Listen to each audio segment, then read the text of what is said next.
Hello students, welcome to the lecture. आज के lecture में आप सभी का स्वागत है।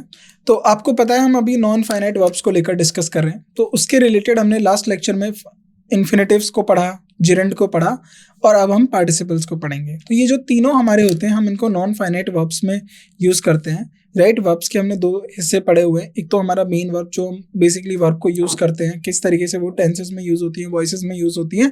और दूसरा होती है हमारी नॉन फाइनाइट वर्ब जिसमें हम जिरेंड, पार्टिसिपल और 2+V1 यानी इन्फिनेटिव्स को यूज़ करते हैं।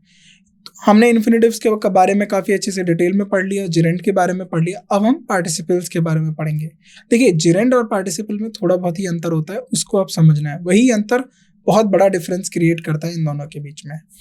अब आपको पता है पार्टिसिपल कहते किसको है। सबसे पहले पार्टिसिपल जो हमारी वर्ब की आईएनजी फॉर्म होती है उसे बोला जाता है। अगर मैं प्रेजेंट पार्टिसिपल की बात करूं, पार्टिसिपल के भी दो टाइप होंगे, एक होगा हमारा पास्ट पार्टिसिपल, एक होगा हमारा प्रेजेंट पार्टिसिपल। लेकिन उससे पहले भी पार्टिसिपल होता क्या है, अगर मैं इनको अलग करने से भी पहले डिस्कस करूं तो पार्टिसिपल होता क्या है। देखिए, पार्टिसिपल जो होता है ना वर्ब में, वो एज एन एडजेक्टिव का जो फंक्शन करता है, एज एन एडजेक्टिव करेगा या एज अ वर्ब करेगा। वर्ब कब करेगा? जब उसके साथ कोई ऑक्सिलरी वर्ब यानी हेल्पिंग वर्ब होगी। देखिए, तो participle is a verb form that can function as an adjective in a sentence. तो जो एडजेक्टिव की तरह सेंटेंस में एक्ट करता है। अब एडजेक्टिव कौन होते हैं, पहले आप मुझे ये बताइए। आपको मैंने बताया था हमारे सब्जेक्ट, जब भी हम सेंटेंस लिखते हैं उसमें एक सब्जेक्ट होता है और ऑब्जेक्ट होता है। राइट, ऑब्जेक्ट हो ना हो कभी कभार ये सेंटेंस के ऊपर डिपेंड करता है, लेकिन सब्जेक्ट जरूर होता है सेंटेंस के अंदर। बिना सब्जेक्ट के सेंटेंस नहीं बनता। यानी आप किस विषय के ऊपर चर्चा कर रहे हो, तो वो अगर विषय ही नहीं है तो उसका हम सेंटेंस कैसे लिखें? उस चर्चा के बारे में हम क्या ही बात करेंगे जिसका विषय ही नहीं है। राइट, तो इसीलिए सब्जेक्ट का होना अनिवार्य होता है किसी भी सेंटेंस के अंदर। अब जरा ध्यान से सुनिए, अगर हमें सब्जेक्ट के बारे में विशेषता बतानी हो यानी उसको क्वालिफाई करना हो तो वो कौन करेगा? तो पूरे 8 पार्ट्स ऑफ स्पीच में से एक ऐसा पार्ट ऑफ स्पीच होता है जो हमारे सेंटेंस को जो हमारे सब्जेक्ट या ऑब्जेक्ट को क्वालिफाई करता है। अभी पहले हम ये समझ लेते हैं सब्जेक्ट ऑब्जेक्ट का काम कौन करता है। राइट, एक सब्जेक्ट या ऑब्जेक्ट ये सेंटेंस में कौन काम करेंगे, तो ये मैं आपको पहले भी बता चुका हूँ। ये नाउन काम करता है। अगर नाउन नहीं है तो प्रोनाउन काम करेगा, या ये दोनों नहीं है तो नाउन की जगह जो भी वर्ड वहां पर यूज हो रहा होगा वो एज ए नाउन कर रहा होगा। हमने जिरेंड को भी देखा है कि वो सब्जेक्ट और ऑब्जेक्ट का काम करते हैं सेंटेंस के अंदर, तो वो एज ए नाउन ट्रीट करे जाएंगे। इन नाउन को या इन सब्जेक्ट या ऑब्जेक्ट बोलूं मैं, इनको क्वालिफाई कौन करता है? तो इनको अगर कोई क्वालिफाई करता है या इनकी जो विशेषता बताता है वो करता है एडजेक्टिव। राइट, एडजेक्टिव एक ऐसा पार्ट्स ऑफ स्पीच है जो हमारे सब्जेक्ट और ऑब्जेक्ट को क्वालिफाई करेगा। तो यही पार्टिसिपल्स का अब रोल आ गया। तो पार्टिसिपल्स भी क्या करते हैं, अपने नाउन जो सब्जेक्ट या ऑब्जेक्ट के रूप में आए हुए हैं उन्हें क्वालिफाई करते हैं। यहाँ से आप पार्टिसिपल का फंक्शन समझ गए। यानी पार्टिसिपल क्या करेंगे, आपके सब्जेक्ट या ऑब्जेक्ट को क्वालिफाई करेंगे। इतना आप समझ लीजिए यहाँ से। अब पार्टिसिपल के दो टाइप होते हैं। तो इंग्लिश में हम पार्टिसिपल्स के दो टाइप पढ़ते हैं। एक होता है हमारा present participle, right, present participle, और एक होता है हमारा पास्ट पार्टिसिपल। अब जरा इसमें ध्यान से देखिए, प्रेजेंट पार्टिसिपल जो होता है ना, ये हमारी वर्ब की आईएनजी फॉर्म होती है। यानी वर्ब की ING form, verb plus ING. Right, और जो हमारा पास्ट पार्टिसिपल होता है ये वर्ब की थर्ड फॉर्म होती है। अब देखिए, वर्ब की फर्स्ट फॉर्म को हम बेस फॉर्म बोल देते हैं, 2+V1 को हम इन्फिनेटिव बोल देते हैं। राइट, वर्ब की सेकंड फॉर्म को हम पास्ट फॉर्म बोलते हैं, पास्ट फॉर्म। राइट, और वर्ब की थर्ड फॉर्म को हम क्या बोलते हैं, पास्ट पार्टिसिपल। ये आप याद रखेंगे, पास्ट पार्टिसिपल। राइट, तो दो टाइप के पार्टिसिपल होंगे, एक प्रेजेंट पार्टिसिपल और एक पास्ट पार्टिसिपल। अब आगे पढ़ते हैं इनमें क्या अंतर होता है। तो मैंने आपको बताया प्रेजेंट पार्टिसिपल किस तरीके से यूज होते हैं, वर्ब में आईएनजी लगा देंगे। अब आपने इससे पहले जिरेंड भी पढ़ा है, तो जिरेंड में भी वर्ब में आईएनजी यूज होता है। तो दोनों में अंतर क्या हुआ? देखिए, वर्ब में आईएनजी दो तरीके से यूज होता है। एक तो जिरेंड फॉर्म में यूज होगा, राइट, और एक आपका पार्टिसिपल यानी प्रेजेंट पार्टिसिपल। इसको मैं पीपी लिख देता हूं। जिरेंड में जब भी आप वर्ब प्लस आईएनजी करेंगे ये एज अ नाउन एक्ट करेगा। नाउन का मतलब क्या है, इसके और दो काम, या तो ये सब्जेक्ट का काम करेगा या तो ये ऑब्जेक्ट का काम करेगा, राइट। अगर ये प्रेजेंट पार्टिसिपल में वर्ब की आईएनजी फॉर्म यूज हो रही है तो ये एज अ एडजेक्टिव काम करेगा। एडजेक्टिव का मतलब क्या है? क्वालिफाई। क्वालिफाई किसको करेगा? ये नाउन को, राइट। ये इन दोनों के डिफरेंसेस हैं। Through out the English grammar आप जो पढ़ रहे हो और अपना जब तक आप इंग्लिश का यूज करोगे आपको ये डिफरेंसेस पता होने चाहिए कि जिरेंट का क्या काम होता है, क्या फंक्शन होता है, और पास्ट प्रेजेंट पार्टिसिपल का क्या फंक्शन होता है, एज अ एडजेक्टिव किस तरीके से काम करेगा। अब काफ़ी लोग इस बारे में चर्चा करते हैं कि प्रेजेंट पार्टिसिपल जो होता है ये एज अ वर्ब भी काम कर लेता है। देखिए, वर्ब तब होता है जब इसके साथ कोई मेन वर्ब आ रही हो, और ये तभी होगा जब कंटिन्यूस टेंस की बात करें हम। जैसे आपने देखा होगा is am are plus verb की आईएनजी फॉर्म, तो इज एम आर के बाद जब वर्ब की आईएनजी फॉर्म होती है तो तब हम इसको एज अ मेन वर्ब काम करते हैं, क्योंकि इसके साथ हेल्पिंग वर्ब भी है। वॉज वर्ब के साथ प्लस वर्ब की आईएनजी फॉर्म, तब इसको आप मेन वर्ब की तरह काउंट करोगे, क्योंकि इसके साथ was verb as a helping verb काम कर रही है। वो हम आगे अगले टॉपिक्स में या अगली स्लाइड्स में उसको भी डिस्कस करेंगे। तो फॉर एग्जांपल प्रेजेंट पार्टिसिपल यानी वर्ब के आईएनजी फॉर्म होते हैं, जैसे रनिंग हो गया, सिंगिंग हो गया, राइटिंग हो गया। तो ये चीजें आपको याद रखनी है। नाउ इनका यूज अब मैंने आपको बताया था, it can describe N on going action. तो जब भी हम प्रेजेंट पार्टिसिपल की बात करते हैं ये ऑन गोइंग एक्शन को डिस्क्राइब करेंगे। जब ये कब? When used in continuous verb tense, जब ये कंटिन्यूअस वर्ब टेंस में आएंगे। और can function as an adjective, और ये किस की तरह से काम करेंगे? एडजेक्टिव से। अब ये यहाँ पर जब ये बात कंटिन्यूअस वर्ब की हो ही गई है तो यहाँ पर आप जरा समझ लीजिए। अब कंटिन्यूअस टेंस होते क्या है, पहले आपको ये टेंसेस में भी अच्छे से आपने पढ़ा है और आप दोबारा इसको समझ लीजिए। जब भी आप ऑन गोइंग एक्शन की बात कर रहे होते हो, या आप उस एक्शन को एक्सप्रेस करना चाहते हो, या उसे फील कर रहे हो, देख रहे हो, सेंस कर रहे हो, तो उस मोमेंट में जब आप हो, जब वो एक्शन हो रहा है, तो उसको हम बोलते हैं कंटिन्यूअस एक्शंस या फिर कंटिन्यूअस वर्ब यूज करेंगे वहां पर। अगर आप प्रेजेंट में अगर आप पढ़ रहे हो इस वक्त, तो आप देखिए पढ़ना क्या हुआ इस वक्त? आपका कंटिन्यूअस एक्शन। तो ये हमारा क्या हुआ? कंटिन्यूअस एक्शन हुआ प्रेजेंट का। लेकिन सेम अगर आपने से ये कहे 4 से 5 बजे कल आप इंग्लिश पढ़ रहे थे, तो 4 to 5 के बीच में जब आप पढ़ रहे थे वो पास्ट का कंटिन्यूअस हुआ, क्योंकि हमने वहां पास्ट की बात करी है, पास्ट के ऑन गोइंग एक्शन की बात करी है, राइट। और ऐसे ही फ्यूचर के ऑन गोइंग एक्शन होते हैं। अगर आपसे ये बोला जाए कल मैं 4 से 5 बजे इंग्लिश पढ़ूंगा, तो यानी कल जब 4 to 5 का टाइम पीरियड होगा उस बीच आप पढ़ रहे होंगे, तो वो फ्यूचर का ऑन गोइंग एक्शन होगा जो फ्यूचर के उस मोमेंट में चलेगा, राइट। प्रेजेंट की जिस मोमेंट में चल रहा है वो प्रेजेंट का कंटिन्यूअस हो गया, और जो पास्ट में होगा तो वो पास्ट का कंटिन्यूअस हो गया। तो कंटिन्यूअस आप समझ गए। और कंटिन्यूअस टेंसेस के साथ हम हमेशा हेल्पिंग वर्ब लिखते हैं, यानी जिसको मैं हेल्पिंग वर्ब या ऑक्सिलरी वर्ब कहते हैं, उसके साथ वर्ब की जो आईएनजी फॉर्म आती है, जैसे आई एम रीडिंग और I am writing, I am teaching, तो इसके साथ जो वर्ब की आईएनजी फॉर्म आती है ये एज अ मेन वर्ब आती है।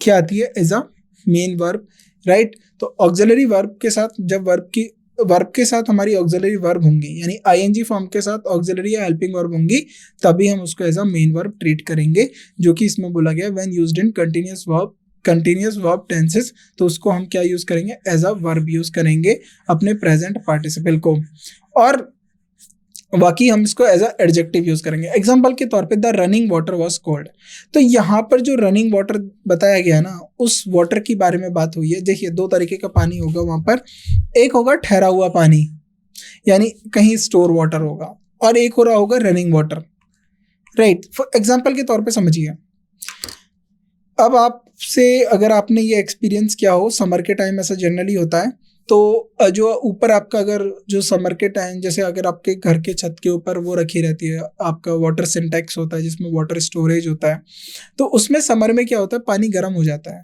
लेकिन अगर आप पानी ग्राउंड वाटर यूज करते हो तो वो थोड़ा ठंडा होता है। तो अगर हम उसको देखें कि वहां पर जो हमारी जो सिंटेक्स का पानी है वो गर्म है, राइट, और जो पानी ग्राउंड से आ रहा है तो वो मान लीजिए आपने कुछ जो भी है मोटर हो गया या सबमर्सिबल हो गया, आपने ऑन किया और पानी आया, तो वो पानी था ठंडा। तो दोनों में डिफरेंस देखिए, एक गर्म पानी है वो जो रुका हुआ है सिंटेक्स में, और जो रनिंग वाटर है वो ठंडा है, तो वहीं से है। ये एक्चुअली उस वाटर को डिस्क्राइब किया गया है जो पानी बह रहा है, राइट, जैसे नदियों में होता है, तो नदियों का बहता हुआ पानी थोड़ा शीतल होता है, ठंडा होता है, तो इसीलिए the running water was cold. तो बात हो रही है कि जो रनिंग वाटर था वो कोल्ड था। तो यहाँ पर रनिंग जो हो गया ना, ये एडजेक्टिव हो गया वाटर का, क्योंकि ये वाटर के बारे में बता रहा है कि कौन सा वाटर है। ये डिस्क्राइब किसको कर रहा है? वाटर को। एज आपको ये समझ में आ गया, यहाँ पर एज एडजेक्टिव यूज हुआ। नाउ पास्ट पार्टिसिपल में हम क्या यूज करते हैं? देखिए, जब भी हम पास्ट पार्टिसिपल लिखते हैं तो वर्ब की थर्ड फॉर्म लिखेंगे, राइट, वर्ब की थर्ड फॉर्म। यहाँ पर एक छोटा सा होमवर्क आपका ये भी है कि आपको वर्ब की फॉर्म याद करनी है। फर्स्ट फॉर्म क्या होती है, सेकंड फॉर्म क्या होती है, थर्ड फॉर्म क्या होती है। बहुत सारी ऐसी वर्ब्स होती हैं जिनकी फॉर्म सेम ही रहती है, राइट, तो वो याद रखिएगा। जैसे ब्रॉडकास्ट हो गया, फोरकास्ट हो गया, इनकी first form, second form, third form same होती है। ये भी आपको याद रखना है किन वर्ब की फॉर्म होंगी। ये एक्चुअली आपको वॉइस में भी हेल्प करेगा, टेंसेस में भी हेल्प करेगा, और आपको वर्ब में खुद हेल्प करेगा, right. Now often formed by adding ED. अगर बेसिकली बहुत सारे वर्ब्स में हम ईडी करके भी थर्ड फॉर्म बना देते हैं जो हमारी रेगुलर वर्ब्स होती हैं, बट बहुत सारी इररेगुलर और यूनिक वर्ब्स होती हैं जिनकी फॉर्म होती है, जैसे रन, रैन, रन, सिंग, सैंग, संग, राइट, रोट, रिटन। तो ये जो है ना, रन ये होगी first form, second form, third form. तो ये V1, ये V2, ये V3, तो ये इसकी पास्ट फॉर्म है। Sing again V1, sang V2, sung V3, write V1, wrote V2 और रिटन हमारी होगी V3। तो याद रखिएगा फर्स्ट फॉर्म क्या होती है, सेकंड फॉर्म क्या होती है, थर्ड फॉर्म क्या होती है, इससे आपको इजी हो जाएगा। तो ये जो मेंशन मैंने कर दिया है ये इनकी थर्ड फॉर्म है, राइट। तो यूनिक वर्ब्स हो गई या यूनिक फॉर्म हो गई या इरेगुलर्स वर्ब होगी, इनको आपको याद रखना है कि इनकी फर्स्ट फॉर्म क्या है, सेकंड फॉर्म क्या है, थर्ड फॉर्म क्या है, इनका यूज कब होता है। अगर हम इनको परफेक्ट टेंसेस में यूज करें तो ये किसी कंप्लीटेड एक्शन की बात करते हैं। देखिए दोनों में समझ लीजिए, अगर परफेक्ट टेंसेस की मैं आपको बता देता हूं। देखिए, अगर मान लीजिए कोई एक्शन पास से चला हुआ आ रहा था और अभी के मोमेंट में समाप्त हो गया, तो इसको आप प्रेजेंट परफेक्ट टेंस से लिख देते हैं। कोई मोमेंट जो पास्ट में हुआ और पास्ट में ही फिनिश हो गया, राइट, और उसके बाद और दूसरी सिचुएशंस होती रही पास्ट में, तो उसको हम बात करते हैं पास्ट परफेक्ट टेंसेस में। अब देखिए प्रेजेंट परफेक्ट टेंसेस का स्ट्रक्चर आपको मैं बता देता हूँ क्या होता है, अगर आपको याद नहीं हो तो has plus have, sorry has या हैज सिंगुलर के साथ और हैव प्लूरल के साथ, अगर इनके साथ हम वर्ब की थर्ड फॉर्म लिख देते हैं तो ये हमारा प्रेजेंट परफेक्ट टेंस बन जाता है। हैड प्लस वर्ब की थर्ड फॉर्म ये हो जाएगा हमारा पास्ट परफेक्ट टेंस। अब जरा ध्यान से देखिए, विल हैव प्लस वर्ब की थर्ड फॉर्म हो जाएगा हमारा फ्यूचर परफेक्ट टेंस। ये तब होता है जब इनके साथ ऑक्सिलरी वर्ब जुड़ी होती है। अगर वर्ब की थर्ड फॉर्म के साथ ऑक्सिलरी वर्ब जुड़ी होंगी तभी ये हमारा परफेक्ट टेंस होगा। और वर्ब की थर्ड फॉर्म जो है हम पैसिव वॉइसेस में भी यूज करते हैं, ये बहुत इंपॉर्टेंट है, याद रखिएगा। V3 फॉर्म हम हमेशा पैसिव वॉइस में रखते हैं और उसका स्ट्रक्चर भी डिफरेंट होता है। जैसे वॉज, इज के साथ वर्ब की थर्ड फॉर्म हो गया, वॉज के साथ वर्ब की थर्ड फॉर्म हो गया, हैव बीन प्लस वर्ब की थर्ड फॉर्म हो गया। तो ये सब याद रखिए, ये पैसिव वॉइस में हमेशा वर्ब की थर्ड फॉर्म होती है। और अगर हम एज एडजेक्टिव उसको किस तरीके से डिस्क्राइब कर सकते हैं, एग्जाम्पल के तौर पे देखिए, the written word is powerful. तो यानी ये उन वर्ड्स के बारे में बात हो रही है जो ऑलरेडी लिख चुके हैं या मतलब कहीं पे स्क्रिप्टेड है, राइट, इनस्क्रिप्ट है। तो रिटन वर्ड इज पावरफुल, जो वर्ड लिखित शब्द हैं वो ज्यादा पावरफुल है। तो यानी ये ऑलरेडी वर्ड्स जो है रिटन है, राइट। यहाँ पर वाटर के बारे में क्या है, वो वाटर अभी भी रनिंग था, राइट, रनिंग है मतलब जो उस वक्त रनिंग रहा होगा क्योंकि पास्ट का टेंस है। तो लेकिन यहाँ पर ये क्या है, ये वर्ड जो ऑलरेडी रिटन है वो ज्यादा पावरफुल है। Now function of participles. तो अब पार्टिसिपल्स का फंक्शन क्या होता है, अब हम ये समझते हैं। फॉर्मिंग वर्ब टेंसेस, तो मैंने आपको बताया participles are used in combination with auxiliary verb to form various tenses. तो अभी हमने डिस्कस किया इस चीज के ऊपर। अगर प्रेजेंट पार्टिसिपल के साथ present participle right is followed by auxiliary verb, अगर ये ऑक्सिलरी वर्ब के बाद प्रेजेंट पार्टिसिपल बनते हो तो ये कंटिन्यूअस टेंस बताते हैं। तो यहाँ पर मैं लिख देता हूँ ऑक्सिलरी वर्ब, चाहे वो आपका फ्यूचर का हो, प्रेजेंट का हो, पास्ट का हो, तो जब भी आप ऑक्सिलरी वर्ब के साथ लिख देंगे प्रेजेंट पार्टिसिपल तो ये किसको डिस्क्राइब करेगा, कंटिन्यूअस टेंसेस को, राइट। अगर ऑक्सिलरी वर्ब आया और उसके साथ auxiliary verb according to the continuous tenses, याद रखिएगा, उसके साथ पास्ट पार्टिसिपल यूज हुए तो ये किसको इंडिकेट करेगा, ये करेगा परफेक्ट टेंसेस को, परफेक्ट टेंसेस को, और पैसिव वॉइस को भी। अब पैसिव वॉइस में क्या हो जाएगा, स्ट्रक्चर बदल जाएगा, बस आपको ये याद रखना है, पैसिव वॉइस का स्ट्रक्चर बदल जाएगा, परफेक्ट टेंसेस का भी स्ट्रक्चर बदल जाएगा, राइट, कंटिन्यूअस टेंसेस का भी स्ट्रक्चर बदल जाएगा। ये चीज आपको याद रखनी है थ्रू आउट द राइट अपना जो भी, जब तक आपका एग्जाम है, और जब एग्जाम नहीं, जब तक आपको इंग्लिश का यूज है, आप हमेशा याद रखिए, राइट। एग्जाम के पॉइंट ऑफ व्यू से मत पढ़िए, इसको समझ के पढ़िए कि आपको इसको यूज करना है। नाउ प्रेजेंट कंटिन्यूस में मैंने आपको बता दिया, is am are plus running plus singing plus writing, यानी ये क्या है, वर्ब की आईएनजी, यानी वर्ब की ING form, VING। Present perfect में हैज आएगा आपका सिंगुलर के लिए, हैव आएगा आपका प्लूरल के लिए, और ये क्या है, वर्ब की third form, right. As adjectives, अगर हम इन्हें देखिए, अब आपको बता दिया प्रेजेंट पार्टिसिपल भी हो गया, पास्ट पार्टिसिपल भी हो गया, right. Can describe noun, describe का मतलब क्या होता है, ये नाउन को क्वालिफाई करते हैं और नाउन के बारे में विशेषता बताते हैं, उस पर्टिकुलर नाउन की स्टेट को लेके बताएंगे कि किस नाउन की बात हो रही है। अगर एक जगह पे बहुत सारे नाउन्स हैं, यानी मान लीजिए एक जगह पर कोई एक जैसी वस्तु कई अलग अलग स्टेट में है और आपसे बात की जाए, तो आप पूछोगे ना कि अगर फॉर एग्जाम्पल एक क्लास में बहुत सारे बच्चे बैठे हुए हैं, अगर आपसे बोले the smartest student of the class, तो जो यहाँ पर हम स्मार्टेस्ट की बात करें एडजेक्टिव है, right. The average students of the class, the good scorer of the class, तो ये जो आपने पहले जो क्वालिफाई किया है स्टूडेंट से पहले, और उसके बाद जो आपको रिजल्ट मिल रहा है, सेलेक्टेड मिल रहे हैं, सब तो एक साथ नहीं, मान लीजिए उस क्लास में 50 स्टूडेंट है और आपने बोला एवरेज स्टूडेंट, 30 एवरेज हो गए, 15 एवरेज हो गए, 10 एवरेज हो गए, तो वो जो 10 आपके जो निकल के आ रहे हैं, स्टूडेंट्स तो 50 थे, लेकिन जब आपने वो वर्ड एवरेज लगा दिया, उससे क्या हो गया, आपने उनको डिस्क्राइब कर दिया, स्टूडेंट्स को क्वालिफाई कर दिया। तो पार्टिसिपल्स भी यही काम करते हैं एडजेक्टिव का, ये नाउन्स को डिस्क्राइब या क्वालिफाई करते हैं। यानी the shattered glass cut his hand, अब कौन से ग्लास ने उसका हाथ काटा, जो टूटा हुआ था, शटर्ड था, शटर्ड मतलब बिखरा हुआ ग्लास, जो टूटा हुआ ग्लास था।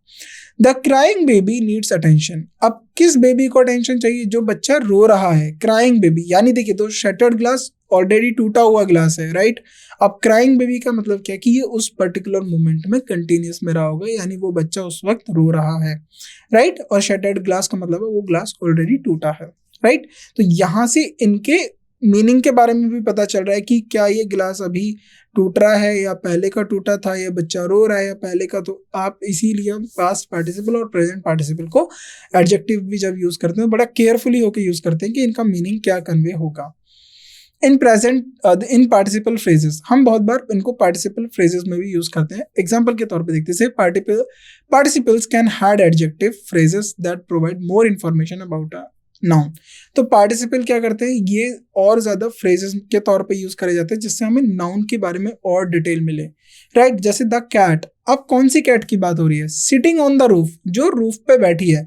तो यहाँ पर जो ये फ्रेज आया है ना, सिटिंग ऑन द रूफ, ये एक्चुअली इस कैट को डिस्क्राइब करने के लिए आया है। वॉज हार्ड टू स्पॉट, उसको स्पॉट करना मुश्किल था, राइट। तो यहाँ पर जो ये पूरा फ्रेज आया, फ्रेज का मतलब होता है ग्रुप ऑफ वर्ड्स। याद है फ्रेज हमने सेंटेंस स्ट्रक्चर में पढ़ा था, फ्रेज क्या होता है, क्लॉज क्या होता है। तो फ्रेज का मतलब होता है ग्रुप ऑफ वर्ड्स। तो यहाँ पर जो ये फ्रेज के बारे में चर्चा हुई है, सिटिंग ऑन द रूफ, जिस कैट के लेकर चर्चा हुई है, वो उसको मुश्किल है स्पॉट करना। सॉन्ग, द सॉन्ग, अब कौन से सॉन्ग की बात हो रही है, the sung by the right chair was beautiful. तो इस पर्टिकुलर सॉन्ग की बात हो रही है, राइट। तो वो कैसा है, मधुर था। नाउ पैसिव वॉइस, अब मैंने आपको बताया था कि पास्ट पार्टिसिपल्स हमेशा पैसिव वॉइस में यूज किए जाते हैं, यानी वर्ब की थर्ड फॉर्म। जैसे the book was written by the author, अब ये जो बाय प्लस क्या लिखा गया है, राइट, ये बाय प्लस मीडियम लिखा जाता है, किसके द्वारा लिखा गया है। तो the book was written by author, तो बाय प्लस जब भी डूअर होगा, आपको एक इंडिकेटर, बाय प्लस डूअर आ रहा होगा, डूअर का मतलब उस कार्य को करने वाला व्यक्ति है, राइट। तो जब भी आप बाय प्लस डूअर की बात करोगे, ये कौन सा फॉर्म होता है, ये हमारा पैसिव फॉर्म होता है। आप इस बात को याद रखेंगे, ये हमारा कौन सा फॉर्म है, ये पैसिव फॉर्म है। और यहाँ पर किसकी बात हो रही है, पैसिव फॉर्म की चर्चा हो रही है कि पैसिव वॉइस में हम क्या यूज करते हैं, पास्ट पार्टिसिपल, राइट। तो पास्ट पार्टिसिपल कौन होते हैं, आपको पता है, अभी हमने पास्ट पार्टिसिपल वर्ब की थर्ड फॉर्म होते हैं, राइट, वर्ब की थर्ड फॉर्म। जैसे the book was written by, ये वॉज प्लस वर्ब की थर्ड फॉर्म। तो यहाँ पर रिटन को आप एडजेक्टिव में समझिएगा, ये पैसिव वॉइस में है। नाउ परफेक्ट पार्टिसिपल, अब मैंने आपको बताया था ये परफेक्ट पार्टिसिपल क्या होता है। Beyond the present and past participle there also a perfect participle. तो प्रेजेंट पार्टिसिपल और पास्ट पार्टिसिपल की भी हमने चर्चा करी। अब एक और होता है परफेक्ट पार्टिसिपल। वो किस कॉम्बिनेशन से बना होता है? जब भी आप having plus past participle, right, past participle मतलब वर्ब की थर्ड फॉर्म प्लस हैविंग आप लिखेंगे V3 फॉर्म, तो इसको हम क्या बोलते हैं? Perfect participle. क्या बोला जाएगा इसे? Perfect participle, right. याद रखिएगा, ये होता है हमारा perfect participle, right.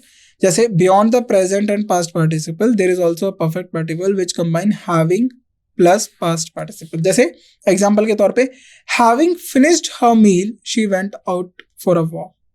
Having finished her meal she went out for walk. खाना खत्म करने के बाद वो कहाँ गई थी? वो गई थी वॉक के लिए, राइट। अब पोटेंशियल पिटफॉल्स के बारे में डिस्कस कर लेते हैं। देखिए मैंने यहाँ से एक अलग से थोड़ा सा पॉइंट ऐड किया। पिटफॉल्स का मतलब क्या है?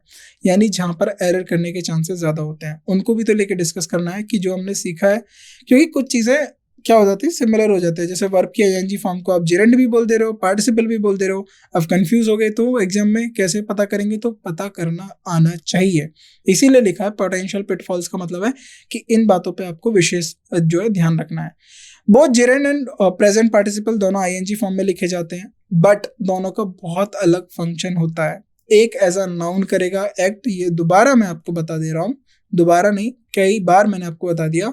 जेरेंड क्या काम करेगा? ये नाउन का काम करेगा, और नाउन का मतलब है सब्जेक्ट ऑब्जेक्ट।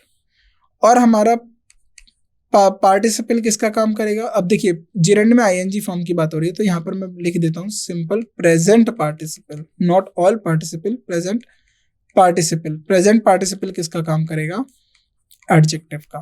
देखिए वो जो वर्ब वाली कंडीशन है ना, वो तभी होती है जब उसके साथ कंटिन्यूअस टेंस के ऑक्सिलरी वर्ब आए, राइट। तो वो तो अंडरस्टूड है, जब आप वो टेंसेस में पढ़ेंगे तो वो आप समझ जाएंगे, राइट। तो वर्ब टेंसेस में भी उसका कैसे यूज होता है वो आपको मैंने बता दिया। एडजेक्टिव में भी हो सकता है और उसका वर्ब टेंसेस में भी यूज हो सकता है जब हम कंटिन्यूअस की बात करें तो, राइट।